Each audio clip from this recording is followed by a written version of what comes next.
এবার সংখ্যালঘু ভোটাররা গর্জে উঠছেন, দেখুন সরাসরি মজ্জেম মৌলবীদের বক্তব্য আছেন। আপনি বিধানসভায় কেন বিল পাস করলেন না?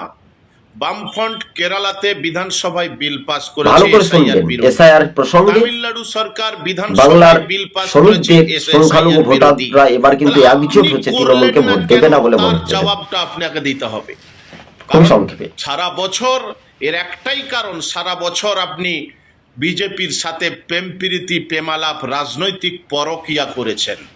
কখনো মিষ্টি পাঠিয়েছেন, কখনো ধুতি পাঞ্জাবি পাঠিয়েছেন, কখনো আম পাঠিয়েছেন, কখনো রাখির দড়ি পাঠিয়েছেন, কখনো আবার বিনা ক্যামেরাতে দুজনে মিলে মিটিং করেছেন, আবার বাইরে এসেও বিরোধিতা করেছেন। আপনি এনআরসি যখন হয়েছিল এনআরসির পক্ষে ওখানে ভোট দিয়েছেন, রাজ্যে এসে আন্দোলন করেছেন। আপনি ওয়াকাফের পক্ষে আপনার এমপিরা ভোট দেয়নি, রাজ্যে আন্দোলন করেছেন, ওয়াকাফ পাসও করিয়ে দিয়েছেন। তো কাজেই এই ন্যাকামো ভোটের সময় আপনি শুধু দেখান।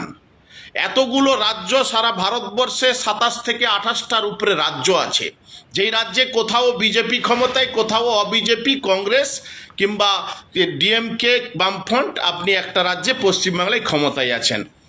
আর কোথাও এসআইআর নিয়ে এতগুলোগুলি হচ্ছে না, কিন্তু আপনার রাজ্যে হচ্ছে কেন? কারণটা কি জানেন?